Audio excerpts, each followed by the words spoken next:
Hello everyone, welcome back to my channel. நான் ரீசெண்டாக புட்லூரில் இருக்க அங்காள பரமேஸ்வரி கோயிலுக்கு தான் போயிருந்தேன். நாங்கள் ட்ரெயினில் தான் போனோம். ரயில்வே ஸ்டேஷனை கிராஸ் பண்ணதுமே கோவிலுக்கு போகிற ரோடு இருந்தது. அங்கே எலுமிச்சப்பழம் அண்ட் வேப்பிலெல்லாம் போட்டு மாலை கட்டி வச்சுருந்தாங்க. அப்புறம் வளையல், மஞ்சள், குங்குமம் எல்லாமே வித்துட்டு இருந்தாங்க. நாங்கள் ஒரு மாலை மட்டும் வாங்கிட்டு கொஞ்சம் பூவும் எடுத்துகிட்டு போயிருந்தோம். போயிட்டு நாங்கள் அப்படியே ஸ்ட்ரைட்டாக கோயிலுக்கு போயிட்டோம்.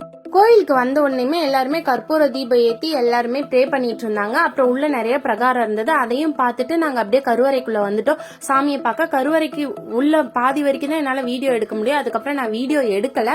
அப்படியே சாமி கும்பிட்டுட்டு வெளியே வந்தோடனே பிரசாதம் கொடுத்துட்டு இருந்தாங்க. நாங்கள் 2 பேரும் போய் பிரசாதம் வாங்கி நல்லா சாப்பிட்டுட்டு இருந்தோம். பிரசாதம் ரொம்ப டேஸ்டா இருந்துச்சு. 2 பேரும் சாப்பிட்டு முடிச்சுட்டு அங்கே இருக்க மற்ற சாமி எல்லாத்துலேயும் ஒரு அட்டனன்ஸை போட்டுட்டு அவங்கள அப்படியே ப்ரே பண்ணிட்டு அப்படியே நாங்கள் வீட்டுக்கு வந்துட்டோம். இந்த வீடியோ உங்களுக்கு பிடிச்சிருந்தா மறக்காம லைக் பண்ணுங்க, ஷேர் பண்ணுங்க அண்ட் சப்ஸ்கிரைப் பண்ணுங்க. தேங்க்ஸ் ஃபார் வாட்சிங். Bye bye.